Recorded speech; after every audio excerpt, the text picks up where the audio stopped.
63 applicants stood in the glass lobby of the Nexara building, broad, polished, every one of them dressed in black. Then the door turned and Dominic Shaw walked in. Wrinkled shirt, Von Gimp, behind him a 6-year-old girl clutching a white stuffed rabbit. The laughter came immediately. Someone said it looked like a preschool drop-off. Dominic didn't turn around. He set his daughter down, smoothed her hair once, and walked onto the floor. 30 seconds later, Logan Cross, 253 pounds of regional MMA champion, was face down on the mat. Nobody laughed after that, not even Giselle Park, who had stepped close enough to see everything, her heart moving faster than she was prepared to admit. The man they mocked would become the only one standing between her and everything she was about to lose. That Monday morning had started like any other at the Nexara building, 42 floors of blue glass rising above the east side of the city, home to one of the most quietly powerful security technology firms on the eastern seaboard. But the first floor that day had been converted into something else entirely. 63 candidates filled the lobby in 2 long rows, each one carefully selected, each one arriving with the particular posture of a man who believed he was the obvious answer to the question being asked. Former police officers, professional fighters, ex-military contractors, men who had spent years being paid to look dangerous and had become very good at it. The air smelled like ambition and shoe polish. Then the revolving door turned and Dominic Shaw walked in. Hunter Voss crossed the lobby before the registration clerk could speak. He was 38 years old, thick through the shoulders, with the particular confidence of a man who believed he had already won a competition that hadn't finished. As acting head of security for Nexara Group, Hunter had reasons to be unsettled by today's tryout, and he had chosen to let that unease come out as cruelty. He stopped directly in front of Dominic, close enough to establish the size difference. "This isn't a daycare, friend. The preschool entrance is in the basement." More laughter from the chairs. Logan Cross, sitting in the front row with his arms crossed and one leg stretched out like he owned the floor, gave a slow nod. Logan was 253 pounds of professional MMA fighter who had won 3 regional championships in the last 4 years. He was also the most obvious choice for this position, and he knew it. He had been enjoying the morning. Dominic looked at Hunter directly. His voice carried no heat. "I have an appointment at 9 o'clock. My name is on your list." Hunter checked the tablet. Something moved across his face, a brief tightening that he covered quickly. The name Dominic Shaw sat at the top of the candidate roster, added late Sunday afternoon, added personally by Giselle Park, CEO of Nexara Group. Hunter tapped the screen and handed the tablet back to the clerk without explanation. He gestured toward the main hall with a short movement of his chin. Luna was escorted to a small waiting area near the reception desk, where a junior staff member had set up coloring books and a low table. She sat down, placed Pepper on the chair beside her, opened to a blank page, and began to draw without a word. Dominic walked into the main hall. The first round was not about strength. It was about judgment. Each candidate was given 3 minutes at a standing desk, 1 interviewer, a list of situational questions, no time to rehearse. The men ahead of Dominic arrived with laminated credentials, printed service records, framed photographs of themselves with notable clients. One man had brought a folder 12 pages thick. 2 of them opened with the phrase, "I've been doing this for 15 years." Dominic came to the desk with nothing in his hands. The interviewer looked up. "Your CV." Dominic set a single sheet of white paper on the desk. On it was a phone number and 1 line of text. "Call this number if you need verification." The interviewer studied it. Hunter Voss, standing nearby with his arms folded, let out a short breath through his nose, the sound a person makes when they've decided to be patient in a theatrical way. "You're serious?" Hunter said. "Very," Dominic said. The second part of the first round was a response assessment.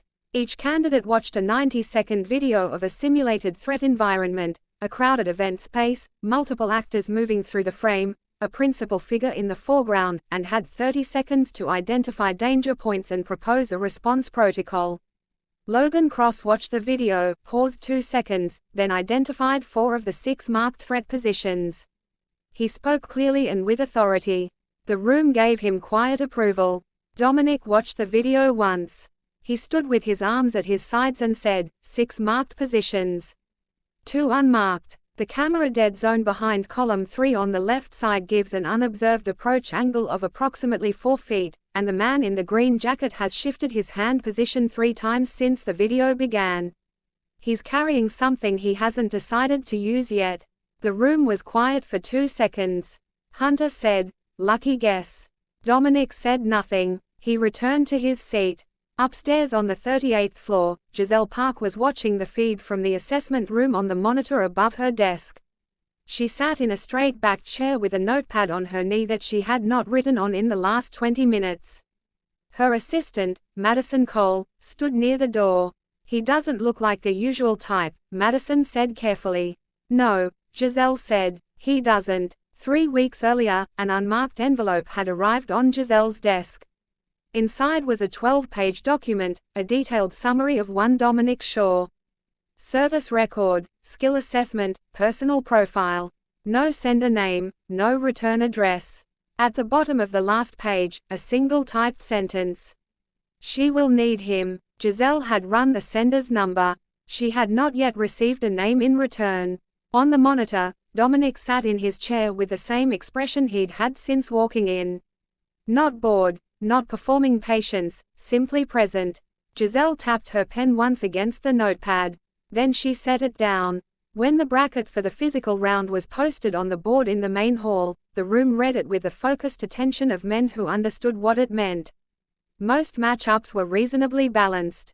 One was not. Hunter Voss had scheduled Dominic Shaw against Logan Cross. It was not an accident.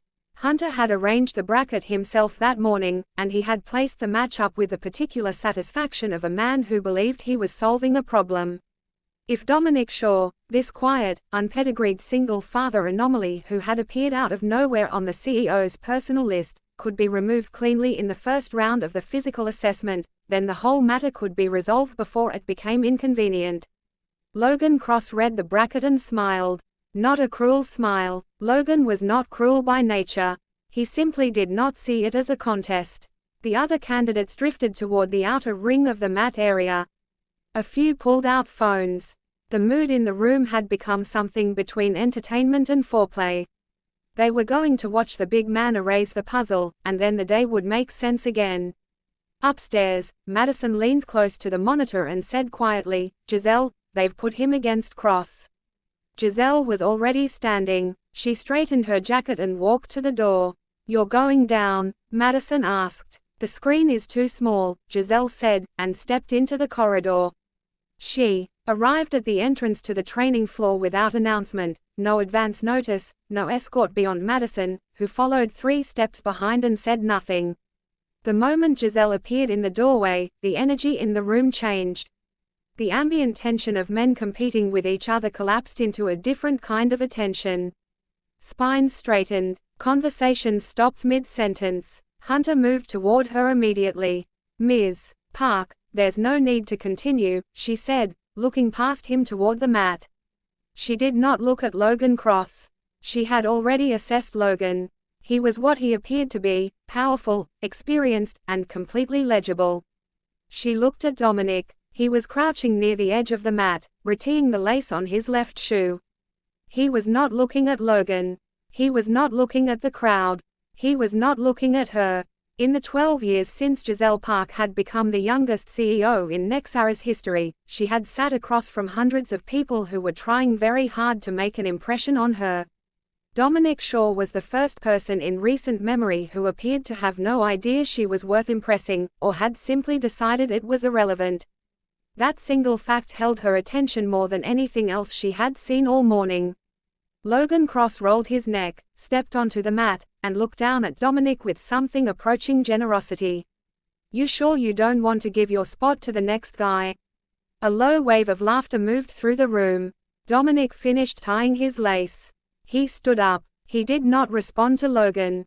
He did not look at the crowd. He stepped onto the mat and turned to face the center of it with the calm of a man who had already decided what was about to happen and found the decision unremarkable.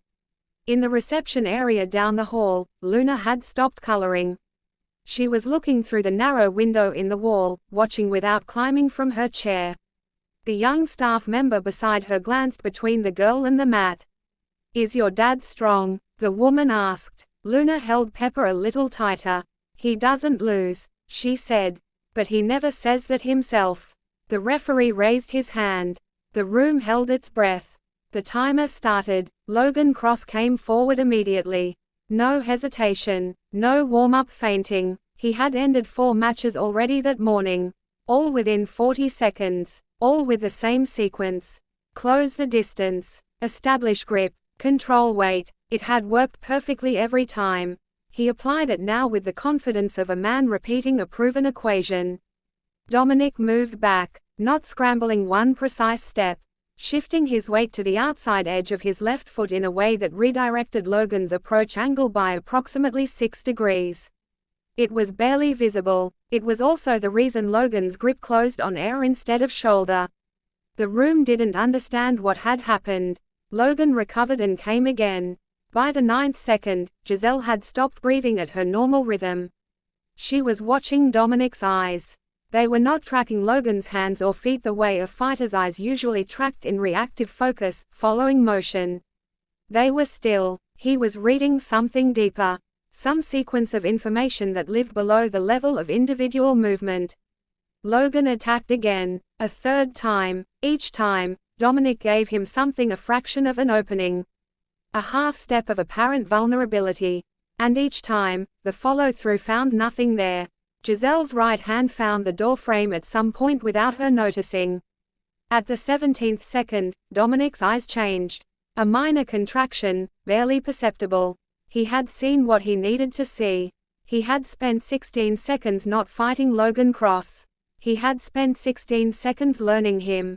At the 18th second, Dominic stepped in instead of back. What followed happened too quickly for most of the room to track cleanly. One arm controlled Logan's elbow at the joint. The other made a small, decisive adjustment to his center of gravity. Not a throw in the traditional sense, but a redirection so precise that Logan's own momentum became the mechanism of his descent. The technique was not MMA. It was not boxing. It was not anything the room could comfortably name. Logan Cross, 253 pounds, 3 regional titles, 4 straight wins that morning, hit the mat face down and did not move. Total time, 27 seconds. No one spoke. Dominic released his hold, stepped back, and stood upright. His breathing was unchanged. He turned his hands over briefly, a mechanical check, nothing more, and stepped off the mat. Hunter Voss was holding a sheet of paper. He did not seem aware that it had fallen from his hand until it made a small sound against the floor. The phones that had been raised to capture what their owners had assumed would be a short, decisive humiliation were still recording. No one had thought to stop them. Luna appeared at the doorway, having slid from her chair the moment she heard silence instead of noise. She crossed the floor to Dominic with the focused urgency of a 6-year-old on a mission. "Dad, are you done?" Dominic crouched down to her level. He looked at her face for a moment with the careful attention he gave to everything. "All done," he said. "Should we go find you some orange juice?" Luna considered this seriously. With ice, he said. He stood, took her hand, and walked toward the hall exit. Behind him, Logan Cross was being helped to his feet by 2 other candidates who were doing their best to look as though they had expected this outcome. Giselle Park stood at the door. Her hand dropped from the frame. She turned and walked back toward the elevator without a word. Madison fell into step beside her, and for the length of the corridor, neither of them said anything.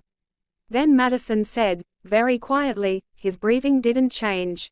"I know," Giselle said. She pressed the elevator button. The doors opened. She stepped in, and somewhere between the ground floor and the 38th, she acknowledged to herself as a private and purely operational observation that she had not watched a single other person in that room for the last 7 minutes. She called him up before the bracket finished. The other 62 candidates were still waiting in the main hall when Madison appeared at the door and asked Dominic Shaw to follow her. A few of them exchanged looks. Hunter Voss straightened his jacket and opened his mouth. But Madison had already turned toward the elevator, and Dominic was following, and Luna was beside him with Pepper tucked under her arm, and none of it had been submitted for approval.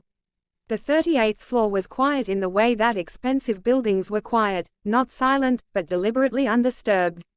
Giselle's office occupied the northeast corner with floor-to-ceiling windows that gave the city back in clean rectangular sections. Books were organized by spine color. Her desk held exactly 3 items: a monitor, a notepad, and a glass of water. Nothing decorative, nothing personal. Luna stepped inside, stopped, and looked around with the evaluative focus of a child who took environment seriously. "It's nice in here," she said. "But there aren't any plants." Giselle, who had been watching Dominic from behind her desk, looked at the girl. A beat passed. "I know," she said. Then she looked back at Dominic and the conversation about plants ended. Though something about it stayed in the room. She slid a folder across the desk. "Sit down." He sat. Luna settled into the chair beside him, opened a small notebook from her coat pocket, and began drawing without being asked to. Giselle asked about the technique on the mat. He said it came from specific training in specific environments. He did not elaborate. She asked about his service record. He said it was in the folder she'd already reviewed. She asked who had sent her the 12-page document with his name on it. He looked at the folder on her desk. For 2 seconds, something moved behind his eyes. A recognition, a calculation, and then a deliberate settling. "I don't know," he said. She watched him. He was telling the truth. That was the part that bothered her most. "What salary are you asking?" she said finally. He gave her a number. It was reasonable, not suspiciously low, not inflated. It was the number of someone who had thought about what the work was worth rather than what the market would bear. She signed the contract without renegotiating. Downstairs, Hunter Voss received the news on his phone. He stood in the corridor outside the main hall, looked at the screen for a long moment, and then called a number that did not appear in Nexara's company directory. The call lasted 40 seconds. Afterward, he put his phone in his pocket, smoothed the front of his jacket, and went back inside to conclude the rest of the tryout as though nothing had happened. The first 7 days, Dominic worked like a shadow. He stayed exactly 1 step behind Giselle, not 2, not beside her. 1 step. The positioning was precise enough that Giselle noticed it on day 2 and said nothing because there was nothing to say about it. It was correct. It was how it should be done. He knew which doors were on delayed hinges before he reached them. He read meeting rooms before she entered them. Not conspicuously, just a half-second pause at the threshold. Eyes moving once across the space. He knew when someone in a room was carrying tension before the conversation revealed it. In 7 years of running Nexara, Giselle had never had a security detail that she forgot was there because it simply functioned so naturally. She had spent those years finding ways to move around her guards. She did not find herself doing that now. She also noticed that he did not look at her the way people usually looked at her. The particular voltage that occurred when someone was aware they were standing near a CEO, that low-grade performance energy, the slight over-positioning of the body toward power, was absent in him. He was not positioned toward her because she was important. He was positioned toward her because she was his responsibility. The distinction was so unfamiliar that it took her 3 days to name it. On the 5th day, the daycare called at noon. Luna's usual afternoon sitter had a family emergency and could not take her. Dominic came to Giselle's office door and spoke briefly to Madison. Then Madison came in and told Giselle what had happened, framing it as a logistical complication that required his absence for the afternoon. Giselle said, "Bring her here." Madison paused. Giselle had already turned back to her screen. Luna arrived 45 minutes later with her backpack and her coloring kit. She said hello to Giselle, put Pepper on the corner of the waiting room couch, and sat down with her supplies, and worked quietly for the entirety of the afternoon without interruption. At 4:30, she walked to Giselle's open office door and held out a folded piece of paper. Giselle opened it. It was a drawing in crayon, 3 figures in front of a house. 1 tall figure with dark lines for a jacket. 1 figure with long hair and a gray dress. 1 small figure holding something white and round, which was presumably Pepper. In front of the house, there was a tree with green leaves and what appeared to be apples or possibly ornaments. The sky was yellow. Giselle looked at it for a long time. She folded it carefully and opened the top left drawer of her desk and placed it inside. She did not put it in the recycling bin under the desk, which is where paper without operational relevance went. That evening, Giselle received an email from an anonymous address. The message was 9 words. "You're being sold and you don't know it yet." Attached was a screenshot of a clause from a contract she had signed 6 months earlier, a merger framework agreement with Vantage Tech led by Isaac Crane. The clause had a small section marker at the bottom, Section 9. She called her legal team. Her primary contract attorney did not pick up. His assistant called back 40 minutes later with an explanation that felt carefully constructed. Giselle sat at her desk after the call and looked at the framed mission statement on the wall across from her without seeing it. Dominic was standing near the window. He had been there since she finished the call. She said, "Do you know anything about this?" He said, "Not enough yet, but I'm looking." The dinner with Isaac Crane was arranged for Thursday evening at a restaurant on the 40th floor of the Meridian Hotel, the kind of place where the lighting was designed to make powerful people look comfortable. Crane was 62 years old. He had the polished benevolence of men who had learned that appearing harmless was a more effective strategy than appearing strong. He stood when Giselle arrived, expressed genuine-sounding pleasure, and ordered a bottle of wine from a list that cost more than most people's monthly rent. He acknowledged Dominic with a brief look, the particular look of a man who had just completed an accurate assessment and found it worth noting. The meal moved through its early stages with the performance quality of 2 skilled negotiators who had agreed to enjoy the theater of the thing. Crane spoke about the Vantage partnership. He used words like synergy and family without embarrassment. He mentioned 3 of Giselle's initiatives by name in ways that showed he had done his research. Then, during the main course, he said the words as though they were not loaded. The Q4 benchmarks, of course, will be the natural moment of alignment given Section 9. Giselle set down her fork with the careful motion of someone who does not permit their hands to express what their face will not. Inside, something dropped and kept falling. She said, "Of course." Crane smiled with the warmth of a man who believed he had already won. "I want to be clear, Giselle. I'm not an adversary. I'm simply pragmatic." She looked at him. "I appreciate the clarity, Isaac." In the car afterward, the city moved past the windows in streaks of white and amber light. Dominic drove. Neither of them spoke for the first 20 minutes. Then Giselle said, "Did you read the contract before you took this job?" "First morning," Dominic said. "Section 9, Section 14, and Appendix C." A pause. She looked at his reflection in the rearview mirror. "Why would you read my contracts? I can't protect you if I don't understand the ground you're standing on." She watched him in the mirror. He was watching the road. His jaw had a line of tension in it that had not been there during dinner, which meant he had been performing calm in that restaurant the way she had, and she had not noticed until now. That realization settled into her chest and stayed there. 3 nights later, the security log for the Nexara basement parking level showed an 11-minute gap.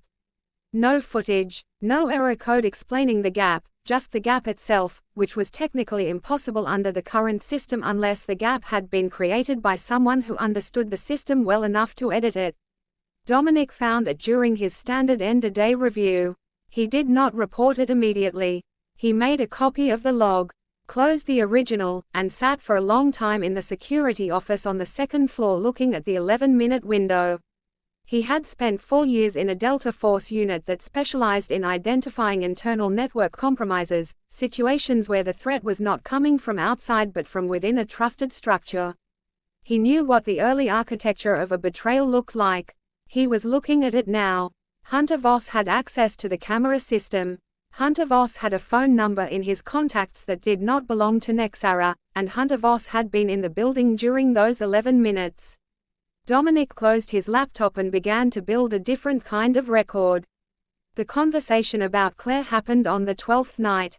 Luna had started coughing around 3 o'clock in the afternoon, nothing alarming, but by 6 o'clock she had a low fever and the particular expression of a child who was managing her discomfort with slightly too much determination.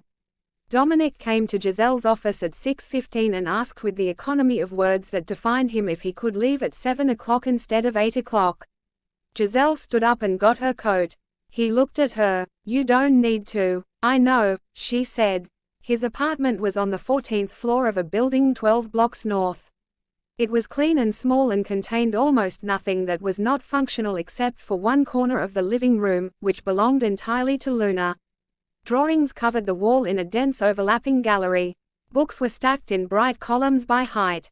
A low basket held an arrangement of stuffed animals in some order that appeared to have its own internal logic. Giselle sat on the edge of Luna's bed while Dominic went to make soup in the kitchen. Luna looked up at her from the pillow with the evaluative calm of a 6-year-old who was assessing whether this visitor was going to say something useful. "Do you have a mum?"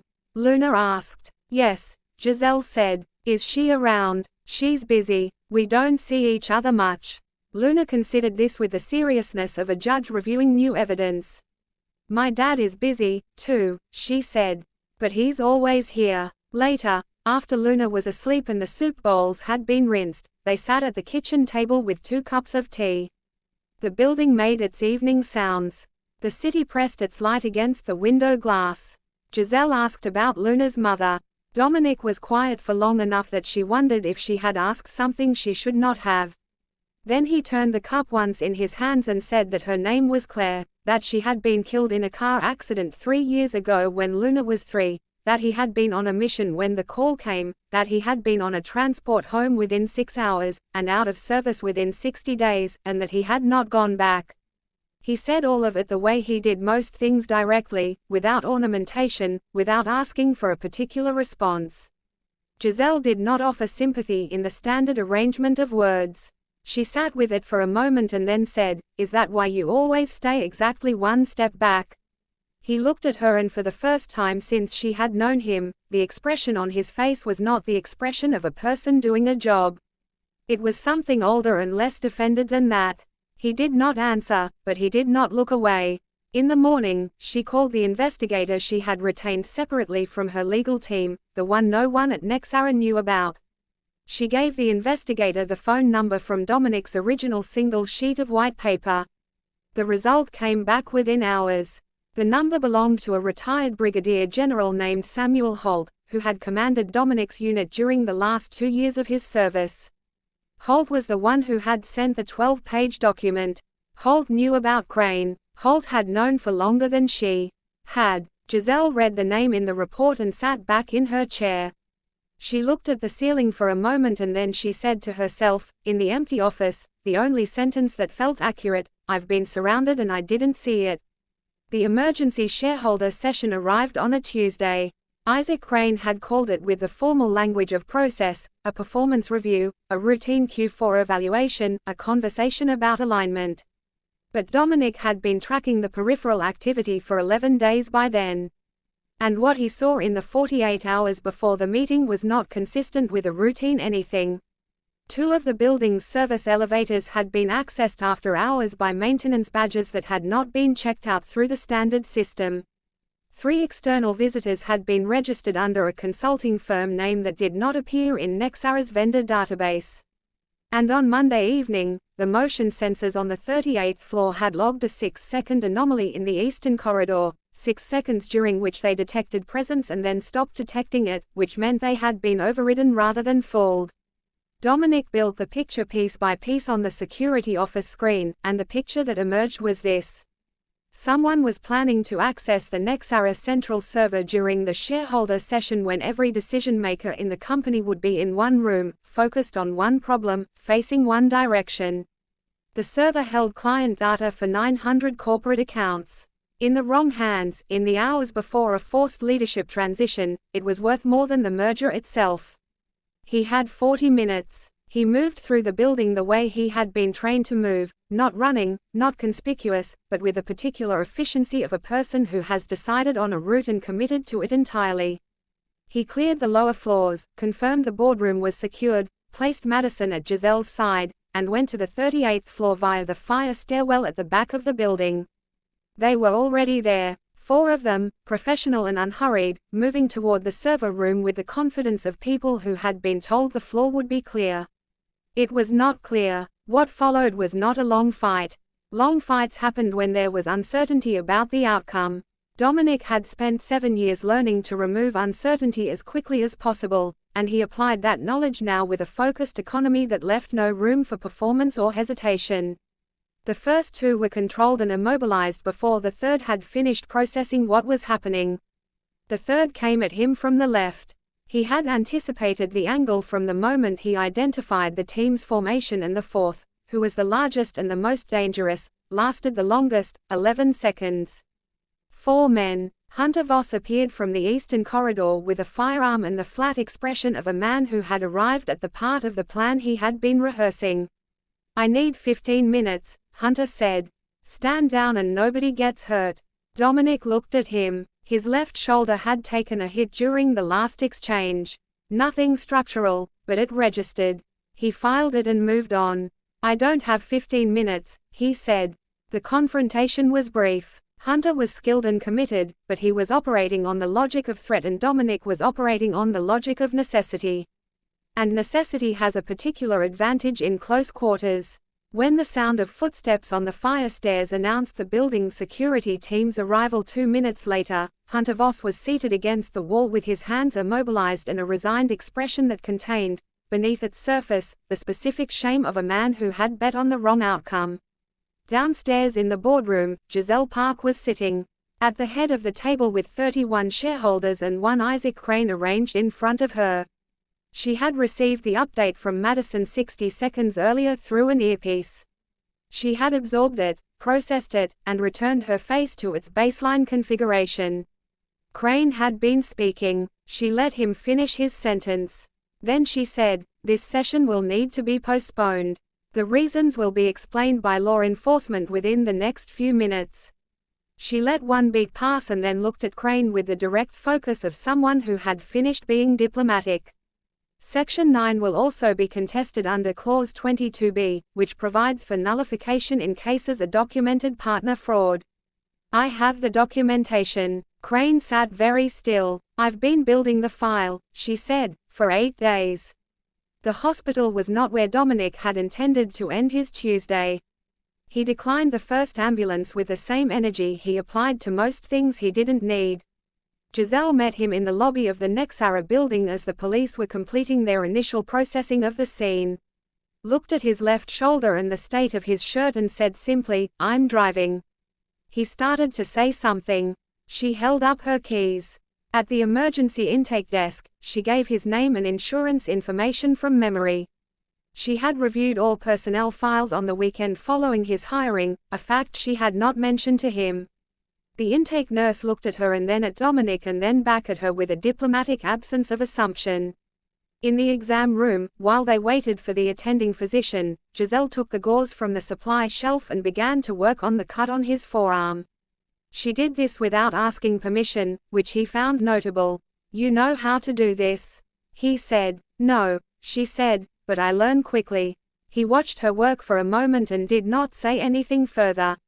Luna arrived 35 minutes later in the company of Madison, who had called the sitter and then driven over when the sitter wasn't answering. The girl came through the door with Pepper under one arm and covered the distance between the door and her father's bed in approximately 4 steps. She held his hand for a moment without speaking, which told Dominic more about what she had been feeling on the way over than any words would have. Then Luna looked at Giselle with the careful assessment she applied to questions that mattered. "Is Miss Park the reason Dad got hurt?" she asked. Dominic said, "No, Dad got hurt because of what his job needed him to do."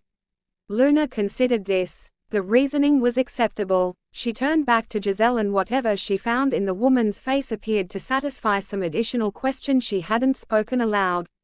"Can you stay?" Luna asked. "I don't want Dad to be alone when he's hurt." Giselle looked at Dominic. He was looking at the wall above the bed with the focused attention of someone who had decided to study the paint very carefully. She pulled the chair beside the bed closer to the wall and sat down. "Okay," she said. By 11 o'clock at night, the corridor was mostly quiet. Luna was asleep on the waiting room bench along the opposite wall, her head resting on Giselle's jacket. Pepper fitted into the space between her chin and her chest. Giselle sat without moving, her hand resting lightly on the edge of the bench near the girl's shoulder. Dominic stood at the doorway of the exam room, cleared for discharge but not yet gone. His shoulder had been properly dressed. He was wearing a clean shirt that Madison had retrieved from his apartment along with Luna's things. He stood in the doorway and watched the two of them in the yellow corridor light and did not speak for a long time. Giselle looked up. Neither of them said anything. The city ran its usual frequencies outside the window at the end of the hall, sirens at a distance, the low harmonic of traffic, the anonymous noise of a place that didn't slow down for ordinary emergencies. Dominic walked back in and sat on the edge of the bench on the other side of Luna so that the girl lay between them with Pepper occupying the logical center. After a while, Giselle said quietly, "Luna added to the drawing." He waited. "The one she gave me last week," she said. "I had it on my desk. She came in this morning before I arrived and added something." "What did she add?" "A tree," Giselle said, "in front of the house."